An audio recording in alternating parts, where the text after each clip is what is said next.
다윗의 아들 예루살렘 왕 전도자의 말씀이라. 전도자가 이르되 헛되고 헛되며 헛되고 헛되니 모든 것이 헛되도다. 해 아래에서 수고하는 모든 수고가 사람에게 무엇이 유익한가.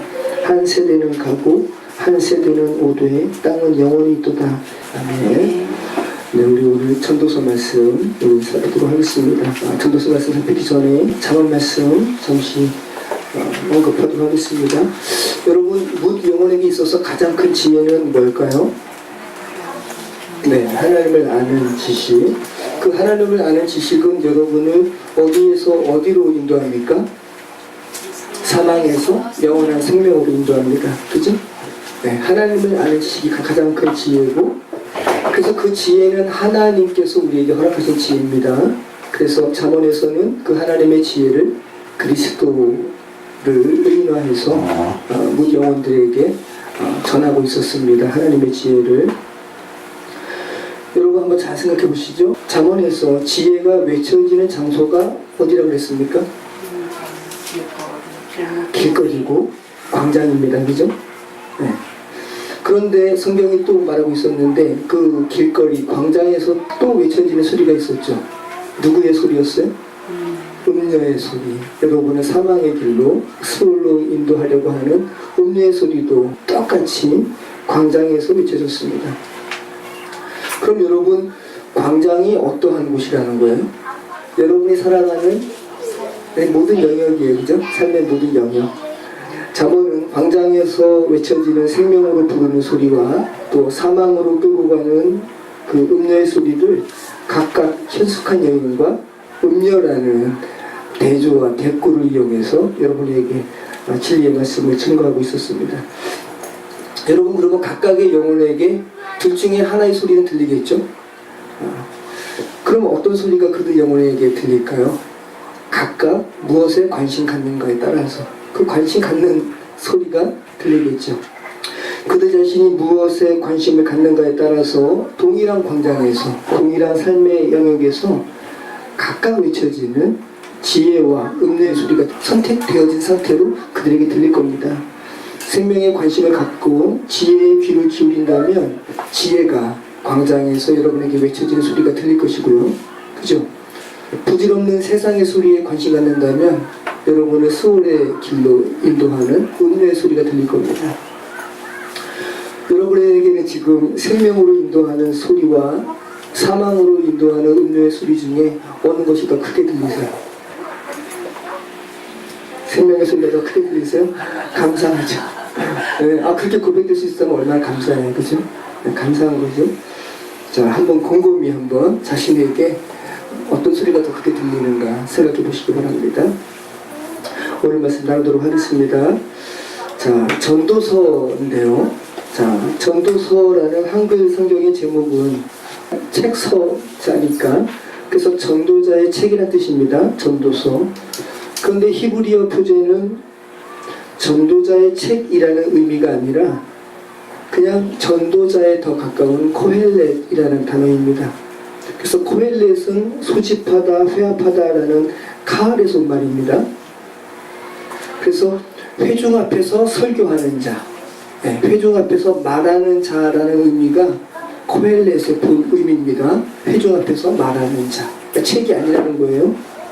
자, 그럼 여러분, 회중 앞에서 말하는 자니까 뭡니까? 하나님의 말씀을 말하는 자라는 소리는 설교자라는 거죠. 그래서 여러분께서 코헬렛의 의미를, 설교자의 의미를 좀 강하게 부여하신다면 전도서는 구약의 어느 말씀보다, 신구약의 어느 말씀보다 노골적인 설교로 여러분에게 들려지는 말씀입니다. 전도서를 읽으면서 하나님의 말씀을 강하게 설파하는 설교자의 목소리로 들려진다면 전도서를 잘 읽으시는 거예요. 자, 코헬렛의 의미가 뭐라고요? 회중 앞에서 말하는 자. 네. 자, 회중 앞에서 말하는 자라는 코헬렛의 의미 그대로 70인역 헬라어 성경이 그대로 그 의미를 땄습니다. 그래서 에클레시아스테스. 자, 에클레시아가 뭐죠? 교회죠. 교회이기도 하고 회중, 모임이라는 의미도 있습니다. 그래서 모임 앞에서 말하는 자, 회중 앞에서 말하는 자, 에클레시아스테스. 그래서 영어 성경이 이 70인요 회중 앞에서 말하는 자라는 에클레시아 스테스를 그대로 따서 영어 성경도 에클레시아 스테스로 전도서를 명명합니다. 자, 그럼 여러분 전도서의 저자는 누굴까요? 다윗의 아들 예루살렘의 왕 전도자의 말씀이라. 네. 더 이상 안 나갑니다. 솔로몬이란 말은 없습니다. 그죠? 자, 전도서 스스로 이 저자는 누군 줄 알아? 다윗의 아들 예루살렘의 왕이야 라고까지만 이야기합니다. 그러면 여러분 아까 여러분 자연스럽게 나오려다가 이제 스스로 멈추신 것처럼 솔로몬 같습니다. 그죠? 다윗의 후손 중 이스라엘의 왕의 말씀이라는 건데 다윗의 아들은 솔로몬만 지칭하지 않아요. 이 벤이라는 것은 후손도 말하고 있거든요. 그러니까 우리는 요 말씀만 보면 솔로몬 말고 다른 왕도 언급할 수 있는 가능한 그 언급을 지금 하고 있는데 전도서에서는 그래도 이 말씀이 전도서의 말씀이 솔로몬일 거야 라는 추측을 우리에게 하게 하고 있어요. 전도서 안에서 저자에 대하여 증거하는 두 가지 상황을 보면 우리가 솔로몬일 것 같은데 라는 생각을 하게 한다는 거죠. 전도서 1장 16절 같이 읽습니다.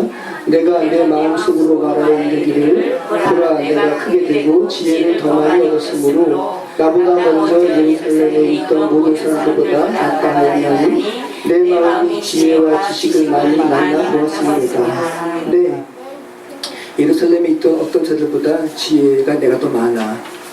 솔로몬 같죠, 그죠? 그리고 또 전도서 저자가 저자에 대해서 이야기하기를 누구와도 비교할 수 없을 정도로 많은 재물이 있던 사람이다 라고 이야기합니다. 전도서 2장 7절 남녀 노비들을 사기도 하였고 나를 위하여 집에서 종들을 낳기도 하였으며 나보다 먼저 예루살렘에 있던 모든 자들보다도 내가 소와 왕께의 소유를 더 많이 가졌으며 은금과 왕들이 소유한 도배와 여러 집안의 도배를 나를 위하여 쌓고 또 노래하는 남녀들과 인생들이 기뻐하는 처첩들을 많이 두었노라. 네. 솔로몬을 연상하게 하는 그 서술을 일부러 하고 있어요. 그런데 전도서의 이 저자에 대하여 또 다른 의견이 있는데 솔로몬이 아니라 전도서에 나오는 언어적인 특성과 여러 가지 것들을 보면 포로기 시절의 무명의 현자일 거야 라는 그런 의견을 제기하기도 합니다. 그런데 제가 생각하기에는 전도서의 저자가 누구인가를 따지는 것은 크게 중요한 것 같지 않아요. 왜 그러냐 하면 전도서 스스로가 전도서 이 책이 여러분으로 하여금 전도서의 저자에 관심 갖게 하는 게 아니라 전도서가 말하는 내용에 관심 갖게 합니다. 네. 여러분 전도서의 내용이 뭡니까? 해 아래 이루어지는 모든 것이 헛되다. 해 위의 세계 창조주 하나님께 초점을 둘 때 그 헛됨은 극복될 수 있다. 하나님을 경외하라 라는 것이 이 전도서의 내용이에요. 이것이 전도서의 주제라는 겁니다. 그래서 이 전도서에서 여러분에게 설교하는 전도자는 이 하나님을 경외하라, 허무함을 극복하는 것은 하나님을 경외하는 것이다 라는 주제를 한 편의 설교로 서론과 본론 그리고 결론까지 일관되게 여러분을 이끌고 있어요. 자, 하나님을 경외하는 것이 헛됨을 극복하는 것이고 인간의 마땅한 본분이라는 하나의 그냥 보편적인 진리 같잖아요. 그죠? 마땅한 진리. 여러분이 전도서를 읽으면서 간파하고 여러분이 붙들어야 할 것은 세상은 다 헛돼. 해 아래 세상은 헛되거든. 근데 그 헛됨을 극복하는 것은 창조주 하나님을 경외하는 거야 라는 주제가 전도서를 읽는 이들에게 있어서 강조되어야지 이 책은 누가 지었고 라는 이 저자에 대한 부분을 관심 갖게 하고 있지는 않다라는 거예요. 여러분 전도서를 한번 읽어보시면 전도자가 고뇌하는 이 죄된 세상에서 맞닥뜨리는 허무한 상황들은 솔로몬의 시대에만 국한된 것이 아니고요. 그리고 어떤 사람들이 이야기하는 포로기에만 국한된 것이 아니라 죄된 모든 세상의 내용들입니다. 저와 여러분이 살아가는 오늘날에도 적용되는 이야기입니다. 그래서 전도서의 편집자는 전도서를 읽는 이가 그냥 솔로몬이겠구나 라는 추측만 그냥 하게 하고 주제로 직접적으로 여러분을 이끌고 있다는 말씀이에요. 잠언은 노골적으로 다윗의 아들 솔로몬의 잠언이니라 라고 솔로몬의 이름을 언급했잖아요. 그런데 전도서는 그렇게 하고 있지 않다는 거죠. 전도서의 주제에 여러분을 집중하도록 하고 있다는 말씀입니다. 자, 전도서는 전도자의 설교로 이루어져 있기 때문에 서론, 본론, 결론이 분명합니다. 서론은 처음부터 1장 11절까지 해 아래 펼쳐지는 세상 만사의 허무함에 대해서 총론적으로 먼저 이렇게 강조하고 있어요. 그래서 읽는 이로 하여금 정말 우리가 사는 세상은 허무하구나 라는 것을 먼저 생각하도록 하고 있다는 거예요. 그리고 1장 12절부터 12장 8절까지는 그 세상의 헛됨에 대해서 증거하고 있습니다. 이러이러하니까 세상은 헛되지 라고 헛된 삶에 대해서 증거하는 것이 본론으로 1장 12절부터 12장 8절까지 기술되어 있고요. 그리고 전도서 12장 9절부터 마지막 12장 14절까지 그 허물을 극복하는 길이 있어. 하나님을 경외하는 거야 라는 전도서의 주제를 여러분에게 설파하면서 이 전도자의 설교가 마쳐지고 있습니다. 자, 우리 한번 다른 성경으로 전도서 1장 1절로 11절 말씀을 읽어보도록 하겠습니다. 다윗의 아들 예루살렘 왕 전도자의 말씀입니다. 전도자가 말한다. 헛되고 헛되며 헛되고 헛되니 모든 것이 헛되다. 사람이 해 아래서 수고하는 모든 수고에서 무엇은 유익을 얻을까? 한 세대가 가면 또 한 세대가 오지만 땅은 영원히 그대로 있다. 해가 떴다가 지며 제자리로 급히 돌아가 거기에서 다시 떠오른다. 바람은 남쪽으로 불다가 북쪽으로 돌아가며 계속해서 돌며 불다가 그 불던 곳으로 다시 돌아간다. 강물이 모두 바다로 흘러가지만 바다는 넘치지 않으며 강물은 흐르던 곳으로 돌아가고 거기서 다시 흘러간다. 만물이 피곤한 것을 사람이 말로 표현할 수 없으니 눈은 보아도 만족이 없고 귀는 들어도 차지 않는다. 이미 있던 것이 다시 있을 것이며 이미 했던 일을 다시 할 것이니 해 아래에 새로운 것이 없다.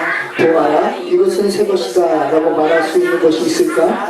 그것은 이미 오래전에 있었고 우리보다 먼저 있었던 것이다. 과거의 일들을 기억하지 않는 것처럼 미래의 일들도 후에 올 사람들이 기억하지 않을 것이다. 자, 여러분 바른 성경으로 번역된 것을 여러분 읽어보았는데, 자, 이 전도서 1장 1절로 11절 말씀이 계속 같은 것을 말하고 있습니다. 여러 가지 다른 소재를 두고 말하고 있지만 결국은 같거든요. 가만히 보면 어떤 부분에 대해서 이야기하고 있어요? 순환에 대해서 이야기하고 있죠. 돌고 도는 거예요. 그죠? 좋게 말해서 순환이고 전도서 기자가 공허하다, 헛되다라고 고백하는 헤아리 인생의 모습은 돌고 도는 겁니다. 다람쥐가 쳇바퀴 돌듯이 다람쥐는 열심히 막 이렇게 발을 움직여서 쳇바퀴를 돌리는데 결국은 제자리잖아요. 허무하다라는 거예요. 먼저 해 아래 일상이 똑같이 돌아가는 공허를 표현하면서 자연의 이치부터 전도서 기자가 말하고 있어요. 해가 어떻게 해요? 돌죠. 해는 돌아요.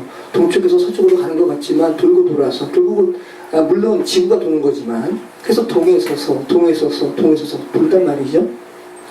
바람도 돕니다. 바람은 남쪽으로 불다가 북쪽으로 돌아가며 계속해서 돌며 불다가 그 불던 곳으로 다시 돌아가고 그리고 또 불고. 자, 물은 어떻습니까? 강이 바다로 가는데 바다에서 멈춰지는 것이 아니라 물도 계속 돈다고 이야기하고 있어요. 자, 한 세대가 가고 한 세대가 오지만 땅은 변하지 않는다. 네, 땅은 그대로 있고 사람들만 계속해서 돈다 라고 말하고 있습니다. 그래서 전도서는 여기에서 허무함을 느낀다라고 이야기하고 있는 거예요.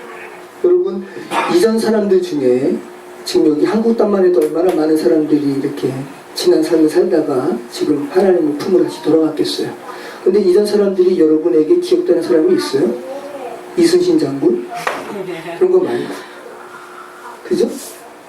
기억됩니까, 여러분? 기억되지 않아요, 여러분. 여러분은 지금 저 모습을 보는데 저는 지금 생각하는 제가 있잖아요. 그거 생각하면 참 놀랍지 않아요? 저는 김영하 성도님 겉모습만 보지만 김영하 성도님은 스스로 생각하는 또 하나의 속사람이 있잖아요. 그죠? 얼마나 많은 고뇌가 있고 얼마나 많은 슬픔이 있고 아픔이 있고 또 기쁨이 있고 참 얼마나 귀해요. 그런 거 보면. 근데 우리 이전에 이 땅에 살던 사람들이 다 그런 존재였다고요. 근데 그들이 지금 기억돼요? 기억 안 돼요. 헛되죠. 그런데 여러분도 다가오는 세대들에게 있어서 그렇게 기억되지 않을 거라고요. 전도자는 그 말씀하면서 헛되다라고 이야기하는 거예요. 어릴 적에 저희 집 옆에 교장으로 은퇴하신 분이 양봉하셨어요. 그래서 가끔 꿀도 주셨어요. 지금 생각하면 얼마나 그게 귀한 꿀입니까? 집에 벌이 날아와서 무심코 이렇게 밟아서 그 사람의 그 뒤꿈치가 얼마나 두껍습니까? 그죠? 뒤꿈치로 밟았는데 또 붓는 거예요. 벌에 쏘여가지고. 근데 가끔 방에 들어온 벌 중에서 더듬이가 부러진 벌을 제가 기억납니다. 여러분 더듬이가 부러진 벌 보신 적 있으세요? 더듬이가 부러진 벌은 결국은 죽어요. 근데 어떻게 죽는 줄 아세요? 발버둥 말고 전도서의 말씀을 생각하시면서, 전도서가 지금 순환하는 거잖아요. 돌고 도는 거죠. 맨맨 돌다가 뱅뱅 돌다가 죽는 거예요. 방향을 못 잡아서. 더듬이가 방향을 감지하는 건데 방향 못 잡으니까 뱅뱅 돌다가 죽는 거예요. 자, 여러분 전도서 말씀이 그렇습니다. 해 아래 사는 사람들, 해 아래, 이 피조 세계를 의미하는데 해 아래 죄된 세상을 사는 피조물들, 특히 사람들아, 해 아래만 보지 말고 해 위의 세계를 바라봐. 너희를 창조하신 하나님 바라봐야지. 너희 죄된 이 피조 세계만 바라보다가 맨맨 돌다가 죽는 거 안타깝다라고 이야기하는 거거든요. 공허한 걸로 끝나지 않아. 무로 끝나는 것이 아니야. 너희 죽음 넘어서는 심판이 있거든. 하나님 봐야 돼 라고 말씀하고 있습니다. 무로 끝나지 않아 심판이 있다고 전도서의 편집자는 이야기하고 있어요. 제가 지금 결론부터 말씀을 드린 거예요. 전도서의 결론부터. 이 부분을 명확히 하고 전도서를 읽지 않으면 여러분은 전도서를 읽으면서 이것이 무슨 성경이야, 너무 허무해 라는 전도서를 오해할 수 있어요. 그래서 성경에 집어넣을까 집어넣지 말까 굉장히 갑론을박이 벌어졌던 책이 전도서라 그래요. 근데 전도서는 당연히 성경 속에 들어가는 것이 맞습니다. 굉장히 하나님에 대해서 생각하게 하는 책이기 때문에. 자, 헛되고 헛되며 헛되고 헛되니 모든 것이 헛되다 할 때 이 헛됨은 헤벨이라는 단어입니다. 텅 비다, 공허하다. 그래서 창세기 1장에 나오는 땅이 혼돈하고 공허하며 할 때 그 보후는 아니에요. 다른 단어입니다. 텅 빈, 공허, 덧없음, 그리고 증기라는 의미가 있어요. 증기가 그냥 이렇게 증발돼서 올라가잖아요. 얼마나 덧없어요, 그죠? 텅 빈 거예요. 허무하죠, 여러분. 실속 없이 행동하다, 무효가 되다라는 하발이라는 동사에서 온 말이 이 헤벨입니다. 헛되고 헛되니, 헛되고 헛되다 할 때 이 헤벨입니다. 신명기 32장 21절에 모세 노래에서 처음 언급된 단어입니다. 우상에 대해서 허무한 거야 라고 하면서 모세가 노래하는 거예요. 그들이 하나님이 아닌 것으로 내 질투를 일으키며 허무한 것으로 내 진노를 일으켰으니 나도 백성이 아닌 자로 그들에게 시기가 나게 하며 어리석은 민족으로 그들의 분노를 일으키리로다. 네. 모세가 산 위에 있을 때 산 아래에서 우상 섬겼잖아요. 그것을 모세가 허무한 것이라고 말하고 있는 겁니다. 자, 이 허무한 것에 어리석은 영혼들은 이 허무한 것의 삶을 빼앗기죠. 그 해 아래 죄된 세상, 그 돌고 도는 허무한 삶 속에 살아가면서 또 허무한 것에 또 마음을 뺏기는 존재가 인간입니다. 자, 이 헤벨이라는 단어는 구약 성경에서 64번 나옵니다.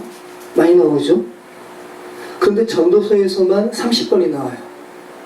그러니까 전도서는 온통 이 세상이 어떤 곳인 줄 알아? 허무한 곳이야. 근데 이 허무 속에 빠지면 안 된다. 모든 어리석은 사람들은 이 허무 속에 빠져서 죽어가는데 너희 해 위를 봐야 된다 라는 겁니다. 전도자가 무엇에 대하여 헛되다고 이 헤벨이라는 단어를 사용하는지 한 몇 가지 살펴보도록 하겠습니다. 전도서 2장 3절 이하. 내가 내 마음으로 깊이 생각하기를 내가 어떻게 하여야 내 마음을 지혜로 다스리면서 술로 내 육신을 즐겁게 할까? 또 내가 어떻게 하여야 천하의 인생들이 그들의 인생을 살아가는 동안 어떤 것이 선한 일인지를 알아볼 때까지 내 어리석음을 꼭 붙잡아둘까 하여 나의 사업을 크게 하였노라. 내가 나를 위하여 집들을 짓고 포도원을 일구며 여러 동산과 과원을 만들고 그 가운데에 각종 과목을 심었으며 나를 위하여 수목을 기르는 상림에 물을 주기 위하여 못들을 폈으며 남녀 노비들을 사귀고 하였고 나를 위하여 집에서 종들을 낳기도 하였으며 나보다 먼저 예루살렘에 있던 모든 자들보다도 내가 소와 양떼의 소유를 더 많이 가졌으며 은금과 왕들이 소유한 부배와 여러 지방의 부배를 나를 위하여 쌓고 또 노래하는 남녀들과 인생들이 기뻐하는 천천들을 많이 주었노라. 내가 이같이 창성하여 나보다 먼저 예루살렘에 있던 모든 자들보다 더 창성하니 내 지혜도 내게 여전하도다. 무엇이든지 내 눈이 원하는 것은 내가 금하지 아니하며 무엇이든지 내 마음이 즐거워하는 것은 내가 막지 아니하였으니 이는 나의 모든 수고를 내 마음이 기뻐하였습니다. 이것이 나의 모든 수고로 말미암아 얻은 몫이로다. 그 후에 내가 생각해본즉 내 손으로 한 모든 일과 내가 수고한 모든 것이 다 헛되어 바람을 잡는 것이며 해 아래에서 무익한 것이로다. 자, 전도자가 이렇게 이야기합니다. 내가 사업도 크게 해봤어. 내가 집도 지어봤어. 동산도 만들고 과수원도 만들어 보았어. 소떼, 양떼, 은근 보배도 많이 모아봤어. 그죠? 뭇 인생들이 기뻐하는 첩들도 많이 둬봤어.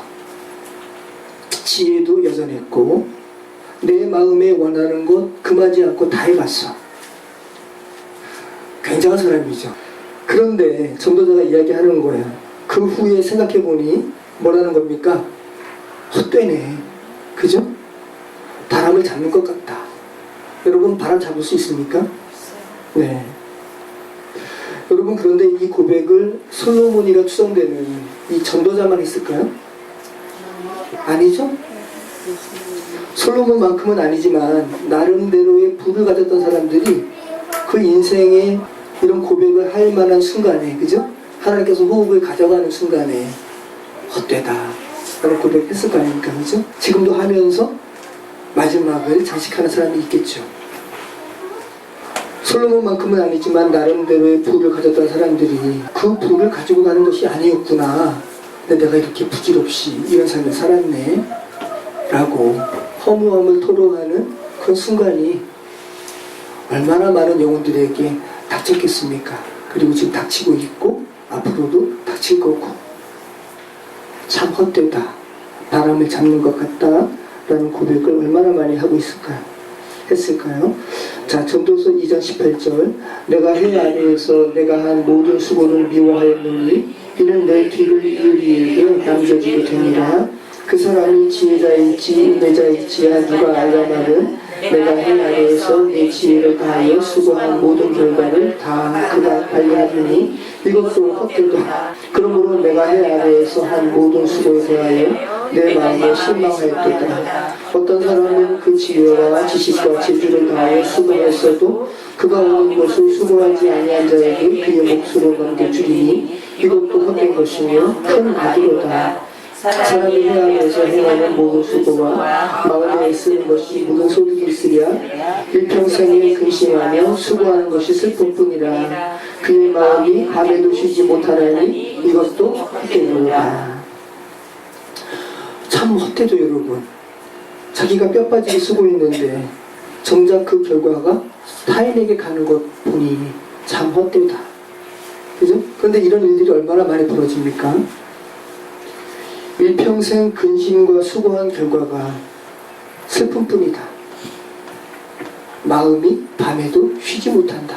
인생 참 헛되다 라고 고백하고 있습니다. 밤에라도 마음이 쉬었으면 좋겠는데 밤에도 쉬지 못한다. 자, 전도서 4장 13절 16절 가난하여도 지혜로 젊은이가 늙고 둔하여 경고를 더 받을 줄 모르는 왕보다 나으니 그는 자기 나라에서 가난하게 태어났을지라도 감옥에서 나와 왕이 되었음이니라.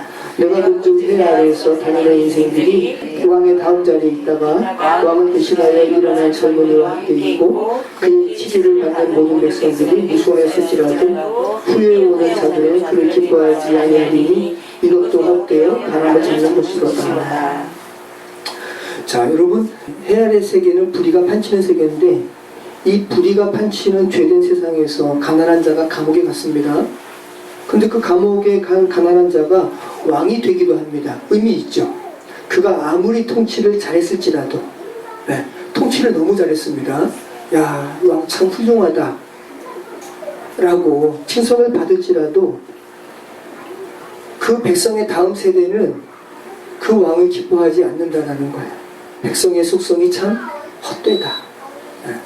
헛되다라고 지금 고백하고 있는 겁니다. 전도서 6장 7절 사람의 수고는 다 자기 입을 위함이나 그 식욕은 채울 수 없느니라.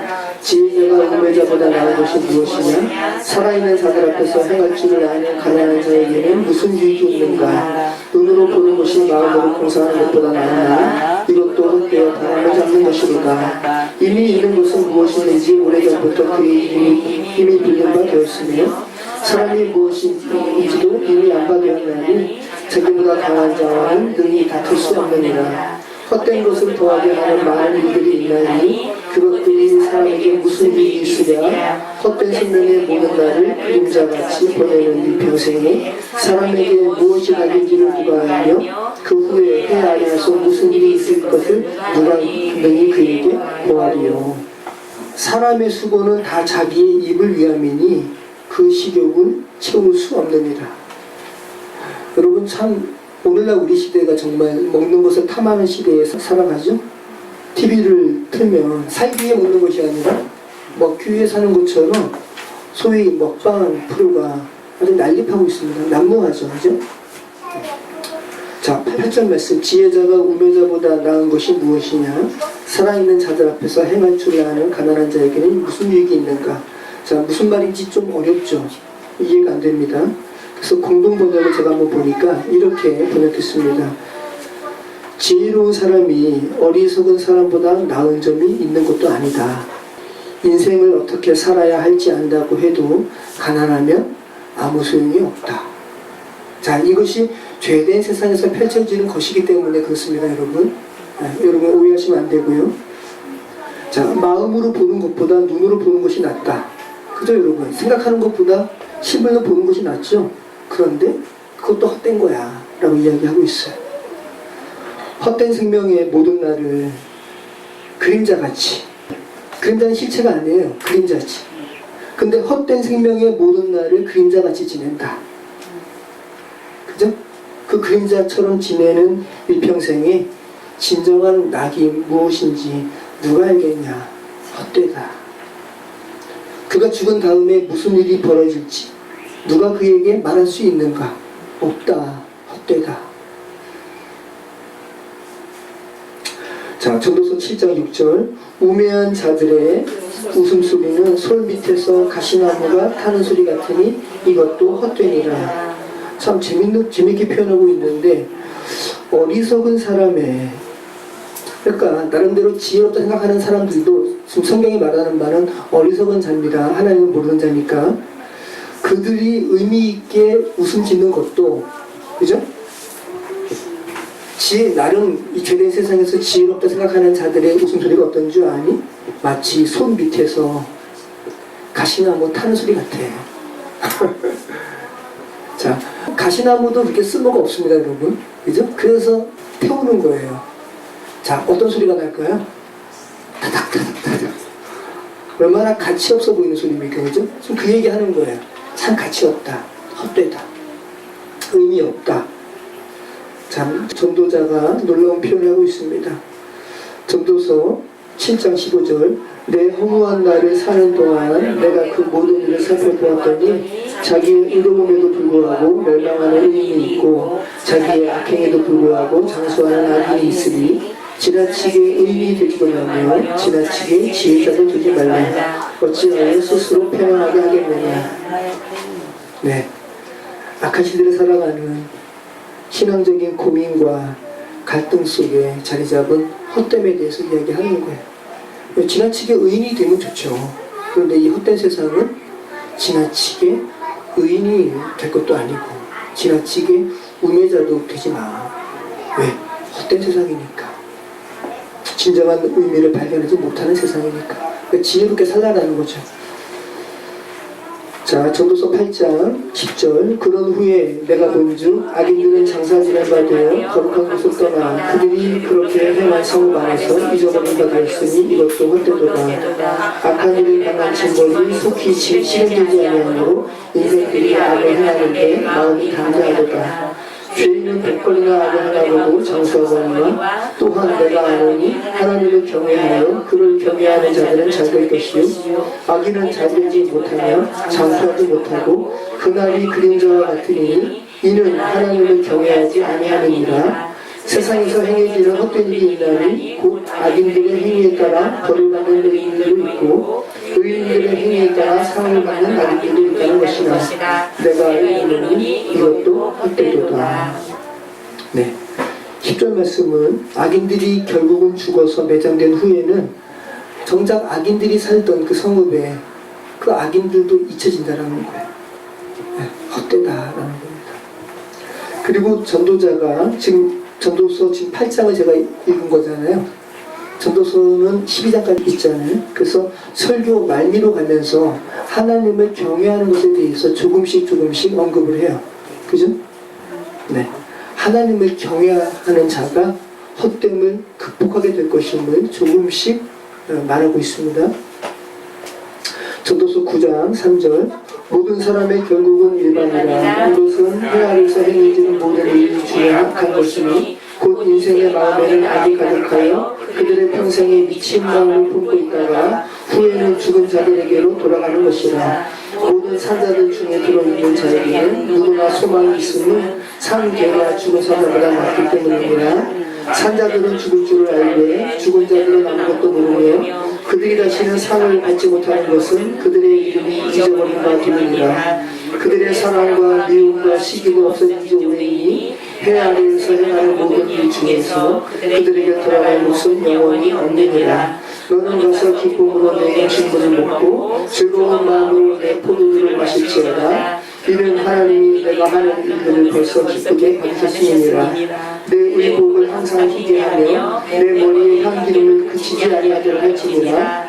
내 헛된 평생의 모든 날 곧 하나님이 해 아래에서 내게 주신 모든 헛된 날에 내가 사랑하는 아내와 함께 즐겁게 살지어다. 그것이 내가 평생에 해 아래에서 수고하고 얻은 내 몫이니라. 네, 전도서 말미로 가면서 자, 헛됨에 대해서 계속 이야기하면서 헛된 삶이라 해서 그냥 의미 없이 죽는 것보다 산 것이 의미가 있어 라고 이야기하고요. 그리고 하나님에 대해서 조금씩 알게 된 자들이 어떠한 삶의 태도로 삶을 살아야 할지를 말하고 있어요. 죽음의 일반적인 보편성을 언급한 후에, 그죠? 그렇다고 해서 너희들 죽음의 중압감에 억눌려 있지 말고 물려 있지 말고 내게 주어진 삶 열심히 살아라 라고 이야기하는 거예요. 너는 가서 기쁨으로 내 음식물을 먹고 아까 그 먹방 하듯이 이렇게 음식을 탐하는 것이 아니라 삶을 사는 동안에는 음식 먹어야 살지. 그죠? 내 포도주를 마셔라. 이는 하나님이 내가 하는 일들을 벌써 기쁘게 받으셨음이니라. 이것은 악인들에 대해서 이야기하는 것이 아니죠. 하나님이 이제 인식하게 된 자들에 대해서 이야기하는 겁니다. 내 의복을 항상 희게 하며 내 머리에 향기름을 그치지 아니하도록 할지니라. 이것은 뭡니까? 허무한 세상이라 해서 너 그렇게 나태하게 사는 것이 아니라 태만하게 사는 것이 아니라 뭐라는 거야? 열심히 살자는 거죠. 그죠? 그리고 내 헛된 평생의 모든 날 하나님이 해 아래에서 내게 주신 모든 헛된 날에 그 하나님께서 내게 아내 주셨다. 가족 주셨다. 열심히 살아라. 즐겁게 살아라 라는 것이죠. 그리고 그것이 바로 이 헛된 세상에 하나님께서 해 아래에서 수고하고 얻은 내 몫이야. 열심히 살아 라고 이야기하고 있습니다. 그러니까 굉장히 염세주의적인 이 전도서의 색채 가운데 그냥 탁탁 튀어나오는 하나님의 메시지가 있는 겁니다. 염세주의적인 것이 아니에요. 그죠? 열심히 살라고 이야기하고 있는 거예요. 헛된 세상에서 하나님 의식하면서. 자, 지금까지 제가 살펴본 것이 전도서에서 30번이나 나오는 헤벨, 헛됨으로 번역된 그 헤벨의 그 몇 가지 본문이었습니다. 자, 근데 여러분, 창세기 4장에 어떤 기사가 나오죠? 가인과 아벨의 기사가 나오죠? 자, 이 아벨이 헤벨이에요. 우리말로는 아벨이라고 불리지만 히브리어로는 헤벨이고, 그리고 원어사전에서는 전도서에서 헛됨을 의미하는 헤벨과 어원이 같다고 이야기합니다. 무효가 되다, 실속 없이 행동하다라는 하발이 창세기 4장에서 가인과 아벨의 그 아벨의 어원이 되기도 하고, 전도서에서 나오는 헛되도다, 이 헤벨의 어원이 되기도 한다는 거예요. 그래서 가인과 아벨에서 그 아벨의 의미가 뭐라는 겁니까? 헛됨이라는 거예요. 헛됨, 허무함입니다. 가인과 아벨의 기사에서 아벨의 의미가 허무함입니다, 여러분. 자, 그럼 한번 여러분 다시 한번 창세기 3장의 기사로 생각을 해보십시오. 자, 창세기 3장은 하나님의 형상으로 지음받은 인간을 하나님과 분리시킨 뱀, 나시, 사단, 악에 대해서 하나님께서 그 악의 최종 결말을 선고하는 원시 복음이 드러난 장이 창세기 3장 말씀입니다. 정확히는 창세기 3장 15절 말씀이죠. 나의 형상으로 지음받은 사람들은 너가 나와 분리시켜 여자의 후손이 너 머리 박살낼 거야, 으깰 거야, 무너뜨릴 거야, 완전히 부서뜨릴 거야 라는 하나님의 악에 대한 적대감을 표출한 장이 창세기 3장의 말씀이었어요. 그리고는 그 이후 어떻게 됩니까? 하나님께서 아담과 하와를 에덴의 동편으로 내보내시고, 그리고 그릇과 불칼로 생명나무로 가는 길을 막으십니다. 그리고 창세기 4장 기사가 나오는 거야. 특별히 창세기 4장에 가인과 아벨의 기사가 바로 나오고 있어요. 자, 가인과 아벨의 어머니가 누구예요? 하와예요. 하와. 네. 사단의 게임에 빠져서, 나옷이 게임에 빠져서 선악을 알게 하는 실과를 아담에게 준 자, 자기도 먹은 자. 근데 하나님께서 그 하와에게 어떤 말씀을 하셨다고요? 여자의 후손이 뱀의 후손의 머리를 박살낼 거야. 원시 복음을 처음 말씀하셨다고요. 자, 여러분, 하와의 입장에서 너의 후손이 너와 나와의 연합을 이렇게 분리시킨 악을, 뱀을, 나시를 박살낼 거야 라는 그 말씀을 얼마나 기억했을까요? 자기의 후손이 뱀의 후손의 머리를 박살낼 거라는 말씀을 하셨으니까 얼마나 기억했겠습니까? 그러면서 아담과의 첫 후손을 낳는 거죠. 누굽니까? 가인이에요. 자, 가인의 이름이 뭡니까? 칼, 또 창이라는 의미도 있는데 획득하다, 얻다라는 의미가 있습니다. 자, 말 그대로 여호와로 말미암아 내가 뭐했다? 등남했다. 자, 하와가 가인을 낳고 기뻤을까요? 기쁘지 않았을까요? 기뻤겠죠. 자기에게 하나님께서 너의 후손이 뱀의 후손의 머리를 박살낼 거야 라는 말씀하셨으니까 자기가 지금 후손을 낳았으니까 얼마나 기뻤을까요? 그래서 하와가 이 창세기 3장 15절과 16절에 하나님의 이 복음의 말씀을 기억하고 그 여자의 후손에 대한 소망으로 이름을 짓는 거예요. 내가 여호와로 말미암아 후손을 낳았다, 등남했다. 가인이라고 이름 짓는 거예요. 그리고 성경이 얼마나 시간이 지났는지를 기록하지 하고 있지 않고 바로 또 이어서 아벨을 낳았다는 기사를 바로 소술하고 있어요. 우리 같이 한번 읽어보겠습니다. 창세기 4장 1절에 2절. 아담이 그의 아내 하와와 동침하매 하와가 임신하여 가인을 낳고 이르되 내가 여호와로 말미암아 등남하였다 하니라. 그가 또 가인의 아우 아벨을 낳았는데 아벨은 양치는 자였고 가인은 농사하는 자였더라. 네, 양치는 자, 자 목축하는 자, 농사하는 자, 양치는 자. 우리가 창세기 후반으로 가면서 계속해서 나온 말씀입니다. 가인을 낳고 그 가인의 이름은 여호와로 말미암아 등남했다, 후손을 얻었다라는 의미인데 다른 이야기 없이 바로 아벨을 낳았다는 기사가 나오고 있다는 거죠. 아벨의 의미가 뭐라고요? 허무, 헛된, 텅 빈, 공허. 자, 여러분, 하와가 아들을 낳았으니까 얼마나 기뻤겠어요. 얼마나 기뻐요. 후손을 또 주셨는데. 그런데 그 후손의 이름을 기쁨과 관련된 이름으로 짓지 않고 허무라는 이름으로 지었다는 것이죠. 자, 가인의 이름은 누가 지었어요? 하와가 지었어요. 하와가. 4장 1절 말씀 보세요. 아담이 그의 아내 하와와 동침하매 하와가 임신하여 가인을 낳고 이르되. 그 누가 진 거예요? 하와가 진 거예요. 가인이라고. 근데 아벨의 이름은 누가 지었단 말도 없습니다. 아담이든 하와든 아마 둘 중에 한 명이 졌을 거예요. 텅 빈다고 허무라고 졌을 거예요. 가인을 낳은 후에 어떤 일이 있었고 또 얼마만큼의 시간이 흘렀는지는 알 수 없지만 성경이 말하고 있지 않으니까. 그런데 성경 기자는, 창세기 기자는 여호와께서 주신 아들을 획득했다라고 이름을 짓는, 가인이라고 이름을 짓는 소망과 기쁨에서 이제는 헛됨, 공허, 텅 빈이라는 이름을 지을 만큼 어떠한 하와든 아담이든 그 신중에 어떤 변화가 있었음을 지금 이름을 짓는 기사로 말하고 있죠. 그죠? 기쁨에서 텅 빈으로 지금 바뀌었다는 거죠. 성경을 읽는 독자들에게 가인과 아벨의 이름과 1년에 벌어지는 사건에서 어떤 메시지를 성경을 읽는 독자가 발견하도록 하고 있다는 것이죠. 하와는 가인을 통해서 인간 편에서의 하나님을 향한 어떤 소망을 기대했지만 그런 하와의 마음이 이제는 공허로 바뀌었습니다. 자, 하나님께서 우리 인간에게 베푸신 구원이 인간이 기대하는 바와는 다를 수 있음을 지금 창세기 기자가 말하는 거예요. 자, 가인은 성경에서 계속 보면은 가인은 자기의 행위로 그 하나님께 나아가려고 합니다. 그런데 아벨은 철저하게 자기의 행위가 아닌 하나님의 은혜를 그냥 부여받는 자로 나와요. 자, 인간이 자신의 행위로 하나님께 도달할 수 있을 것이라 착각을 해서 무언가 막 하려고 하잖아요. 하나님께 갈 수 있어요? 네. 하나 부족한 거야. 그래서 사람의 수가 6인 거예요. 10까지 못 가고.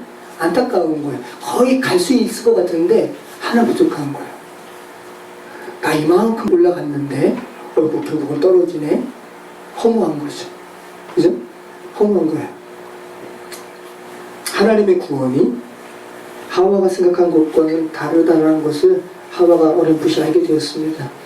그래서 성경은 이후 가인과 아벨의 기사에서 가인은 인간의 행위에 초점을 둔 자로 묘사하고 그리고 아벨은 하나님의 은혜와 관련된 자로 묘사하고 있는 거예요. 자, 인간의 행위인가 하나님의 전적인 은혜인가, 그 부분이란 말씀이에요. 구원을 향한 인간의 주체적인 시도는 허무함으로 귀결되고요. 그리고 그 허무함의 깨달음은 어떤 것으로 귀결될까요? 하나님을 의식함으로 귀결되겠죠. 아, 내가 뭐 해야 되는 것이 아니라 하나님 바라봐야 되는구나, 하나님 은혜를 기억해야 되는구나 라고 하나님을 바라보게 되겠죠. 인간의 행위의 허무함을 의식한다면 인간의 허무함의 깨달음은 하나님을 바라보게 된다 말씀입니다. 오늘 전도서의 서술도 그렇습니다. 그죠? 헛되고 헛되다, 헛되고 헛되니 모든 것이 헛되도다 하면서 인간 편에서는 어떤 소망도 가질 수 없는 헛됨, 그런 공허의 절감을 통해서 하나님을 바라보게 하는 그런 설교가 전도서의 설교회, 전도자의 설교고, 그리고 성경 전반에 걸쳐서 성경을 읽는 이들에게 제시되는 그림이에요. 인간의 행위가 아닌 하나님의 은혜야. 우리는 오직 은혜로 구원받아. 자, 전도자는 전도서 11장 9절부터 청년들에게 권면합니다. 우리 같이 읽겠습니다. 청년이여, 내 어릴 때를 즐거워하며 내 청년의 날들을 마음에 기뻐하여 마음에 원하는 길들과 내 눈이 보이는 대로 행하라. 그러나 하나님이 이 모든 일로 말미암아 너를 심판하실 줄 알라. 그런즉 근심이 내 마음에서 떠나게 하며 악이 내 몸에서 물러가게 하라. 어릴 때의 검은 머리 시절이 다 헛되니라. 너는 청년의 때에 너의 천국으로 기억하라. 곧 공고한 날이 이르기 전에 나는 아무 낙이 없다고 할 해들이 가깝기 전에 해와 빛과 달과 별들이 어둡기 전에 비 뒤에 구름이 다시 일어나기 전에 그리하라. 그런 날에는 집을 지키는 자들이 딸 것이며 힘 있는 자들이 굽을 것이며 맷돌질하는 자들이 적음으로 그칠 것이며 창들로 내다보는 자가 어두워질 것이며 길거리 문들이 닫혀질 것이며 맷돌 소리가 적어질 것이며 새 소리로 말미암아 일어날 것이며 음악하는 여자들은 다 쇠하여질 것이며 또한 그런 자들은 높은 곳을 두려워할 것이며 길에서는 놀랄 것이며 살구나무가 꽃이 필 것이며 메뚜기도 집이 될 것이며 정욕이 그치리니 이는 사람이 자기의 영원한 집으로 돌아가고 종족들이 거리로 왕래하게 되느니라. 은줄이 풀리고 금그릇이 깨지고 항아리가 샘 곁에서 깨지고 바퀴가 우물 위에서 깨지고 흙은 여전히 땅 위로 돌아가고 영은 그것을 주신 하나님께로 돌아가기 전에 기억하라. 전도자가 이르되 헛되고 헛되도다 모든 것이 헛되도다. 네. 여러분 전도자가 말합니다. 젊은이요 청년이요 해아래 세상에서 그래 너 마음대로 너 마음에 원하는 대로 너 마음에 기뻐하는 대로 행해. 그런데 이것은 알아라. 하나님께서 너의 선택에 대해서 뭐 하실 거야? 심판하실 거야. 판결하실 거야. 너의 삶의 선택이 창조주 하나님 앞에 판결될 것이라는 사실만 너희 기억해. 그리고 마음대로 행해 라는 거죠. 여기서 여러분 청년의 때는 그냥 단순히 육신적인 나이가 젊은 때를 의미하는 것이라기보다는 그러면은 뭐 나이 든 다음에는 그러면 하나님 만날 소망이 없게요? 그건 아니고요. 기력이 남아있는 그죠? 기력이 남아있는 인간의 전반의 때를 말한다고 여러분이 보셔야 될 겁니다. 여러분에게 전도자가 말하는 거예요. 여러분 마음대로 하세요. 이 공허한 세상에서 마음대로 하세요. 그런데 하나님께서 여러분의 그 선택에 대해서 판결하실 것이라는 사실도 여러분 기억하세요. 여러분 죄된 세상에서 선택하고 싶은 것들이 얼마나 많아요. 너무 많죠? 그죠? 어떤 것 선택하면 그런데 결국은 파멸의 길로 갈 건데요. 그죠? 우리가 이런 세상에서 살아가지 않아요. 우리 재훈이 지금 하고 싶은 거 너무 많아요. 계속 바뀌어요. 언젠가는 잘 선택해야 되는구나. 그리고 그 선택의 기준에는 하나님을 기억해야 되는구나 라는 것을 알게 되겠죠. 하나님 심판하실 거야. 너의 창조주 하나님께 너 잘 선택했다라는 판결을 받을 수 있도록 잘 선택해 라는 것이죠. 너는 청년의 때에 아무 낙이 없다고 할 때가 이르기 전, 해와 달과 별이 빛을 잃기 전. 얼마나 무섭습니까? 해가 빛을 잃어요. 달이 빛을 잃어요. 그리고 자기가 고백하는 거예요. 나는 아무 낙이 없다 라는 것을 자기 심중에 고백하게 될 때가 이르기 전, 그죠? 하나님을 기억하라. 여러분 해와 달과 별의 빛이 잃기 전, 이 문장이 궁극적인 종말의 때를 의미할 수도 있겠죠. 그런데 여러분 인간 각자에게는 여러분이 언젠가는 여러분의 육신적인 호흡이 이제 사그러질 때가 있을 텐데 그때 여러분에게는 해와 달과 별이 빛을 잃는 시기죠. 그죠? 네. 그리고 여러분이 이 인생에서는 이제 더 이상 낚시 없구나 라고 고백하는 시기죠. 그때가 이르기 전 창조주 하나님을 기억하라. 자 여러분 세컨드 찬스는 없습니다. 여러분 죽음 이후에는 찬스가 없어요. 네. 그래서 순간의 선택이 신면을 좌우한다. 이게 뭐예요? 삼성냉장고예요? 금성냉장고예요? 잘하시네. 금성냉장고의 이 얘기처럼 영혼의 선택은 언제 좌우돼요? 이생에서. 네. 이생에서 영혼의 선택을 하는 거예요. 호흡이 있는 바로 지금 여기가 구원으로 가는 때입니다. 여러분 어저께 퀴어 축제 열렸대요. 찬반으로 시끄럽죠, 그죠?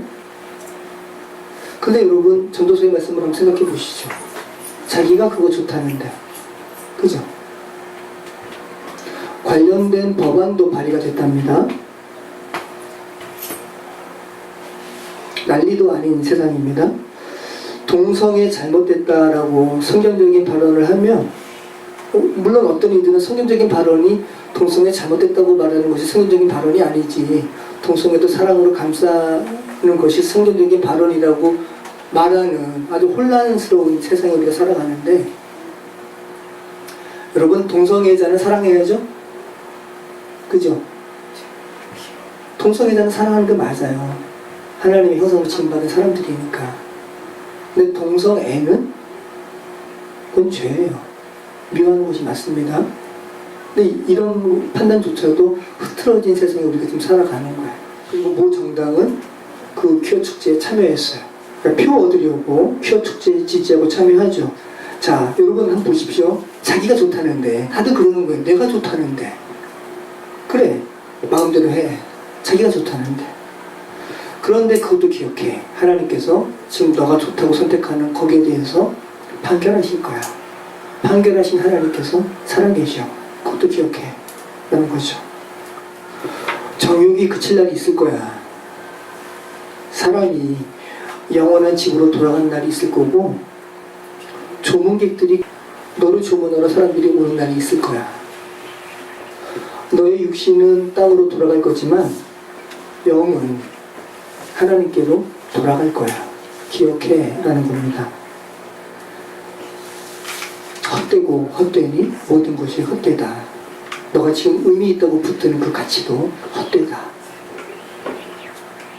그 헛된 거 아니라고 너 스스로 너의 지식을 판단하지 말고 하나님께 여쭤봐. 하나님께서 뭐라고 하실지 라는 거죠. 여러분 심판이 없으면 우리가 이렇게 논하는 것도 아무 의미 없습니다. 그죠? 전도자가 이렇게 설교하는 것도 의미 없습니다. 근데 심판이 있습니다. 여러분.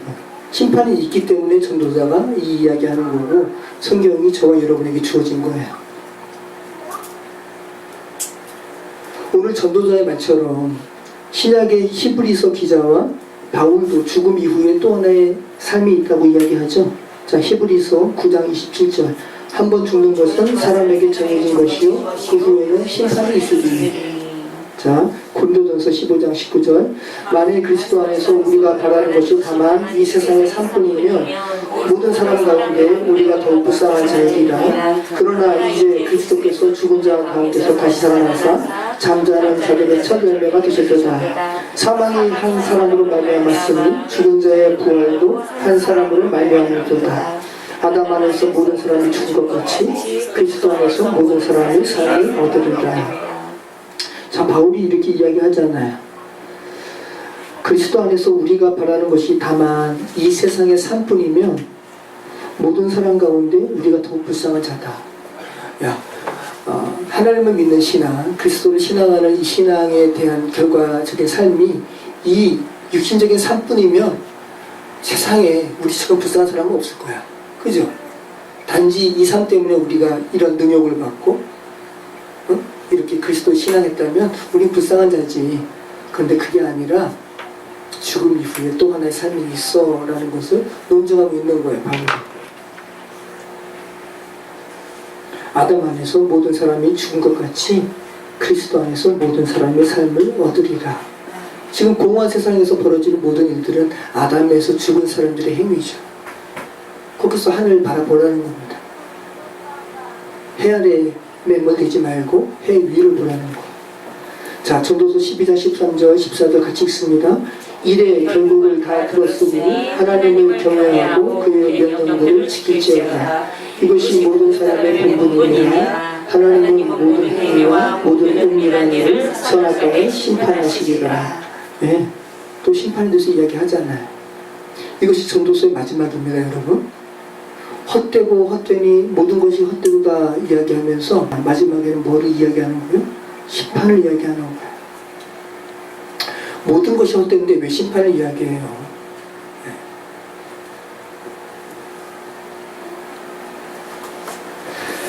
자, 일의 결국을 들었으니 하나님을 경외하고 그의 명령들을 지키라는 말로 전도서의 말씀이 맞춰주고 있습니다. 그리고 그 웅장한 한편의 설교잖아요. 이 웅장한 전도자의 마지막 그 일성이 하나님께서 모든 행위와 은밀한 일을 선악간에 심판하실 거야 라는 말로 맞춰지고 있다는 것이죠. 전도서의 시작이 모든 것이 헛되도다 하면서 의미 없이 돌고 도는 해 아래 인생의 모습으로 시작됐다는 거 여러분 기억하시기 바랍니다. 그 허물을 극복하는 길을 알지 못해서 사람들은 저마다 허무한 삶 속에서 죽어가지만 전도사가 이야기하는 거예요. 그 텅 빈, 그 허무한 삶을 극복하는 길이 여기 있어. 하나님을 경외해. 그분의 명령 지키면서 살아. 이것이 사람의 본분이야 라는 겁니다. 그것이 해 아래 죄된 세상을 살아가는 사람들의 본분이고 살 길이야 라고 이야기하는 겁니다. 여기서 이것이 사람의 본분이라 할 때 이 본분이라는 말로 번역된 말이 뭐냐 하면 성경에 창세기 기사부터 많이 나오는 말씀인데 콜이라는 단어예요. 모든이라는 말입니다. 모든. 그럼 한번 본분이라는 말로 번역하지 마시고 모든이라는 것을 한번 여러분 바꿔서 말해보세요.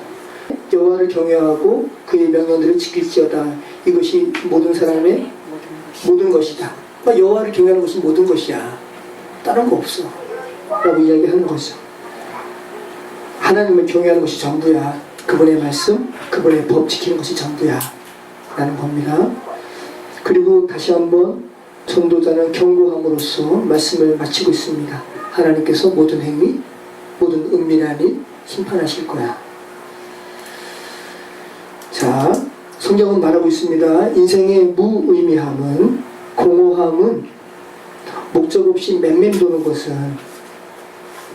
해 아래 피조 세계가 아닌 해 아래를 창조하신 해 위의 세계, 창조주 하나님을 바라볼 때 극복되는 것이라고 이야기하고 있는 거예요. 그죠? 그리고 그럴 때 비로소 우리는 이거 이전에 계속 있던 것이네. 내가 처음 한 건 줄 알았더니 이전에 있던 것의 반복이네. 아유 의미 없어 라는 이런 인생의 허탈한 이런 한숨, 이런 허물을 극복하게 된다고 이야기해요. 여러분의 삶이 지금까지 계속 아유 헛되다 헛된 것뿐이네 라고 그렇게 여러분이 표현한다면 여러분의 그 의미 없음은 어떻게 극복될 수 있을까요? 어떨 때 여러분께서 의미 있다고 표현될까요? 여러분 자신이. 여러분이 어디 안에 있을 때? 그리스도 안에 있을 때. 놀라운 말씀하고 있죠 바울이. 자, 전도서 말씀과 한번 고린도후서 5장 17절 말씀을 잘 한번 음미해 보세요. 묵상해 보세요. 전도서는 계속 너희는 계속 돌고 돌아. 헛돼. 새로운 것은 없어. 다 헛 거야. 헛돼. 라고 전도서는 말하고 있고, 그리고 그것 때문에 극복하는 것은 하나님을 경외하는 거야. 그런데 고린도후서 5장 17절에는 이렇게 이야기하고 있죠. 그런즉 같이 한번 있습니다. 그런즉 누구든지 그리스도 안에 있으면 새로운 피조물이라. 이제 무슨 지나갔으니 보라 새것이 되었도다. 여러분 성경 어디에도 너희가 새것이 되었다라고 고백하는 것은 이 본문밖에 없어요. 여러분 그리스도 안에 있어야 여러분이 헛됨을 극복합니다. 그리고 여러분께서 새로운 피조물이라고 하나님께서 말씀하십니다. 우리가 그리스도 안에서 새로운 피조물이 될 때야 성경은 여러분 한 사람 한 사람은 공허한 자라고 말하지 않고, 그죠? 너희들이 하나님 안에서 의미 있는 자로 발견되었다라고 말씀할 겁니다. 모쪼록 그리스도 안에서 허물을 극복하시는 저와 여러분의 삶이 되시기를 축원합니다. 기도하겠습니다. 전도서에서 문영혼들에게 말하는 일의 결국을 들었으니 너희는 여호와를 경외하라는 말씀이 저희에게 적용되는 저희가 고백합니다. 저희는 핑계할 수 없을 것입니다. 일의 결국을 들었기 때문입니다. 여호와 하나님, 허무한 세상 속에서 그렇게 허무한 삶을 살아가지 않도록 도와주시고 허물을 극복하는 하나님 바라보게 하시고 하나님의 은혜 속에 잠기게 하시고 그리스도 안에서 새로운 피조물로서 의미 있는 삶을 살아가는 우리의 인생 되게 하여 주시옵소서. 예수 그리스도 이름으로 기도합니다. 아멘. 시절 지날 때 기쁜 한숨 내쉴 때 그것보다 오시며 간직한 보이네. 그와 같이 너희를 버려두지 않으니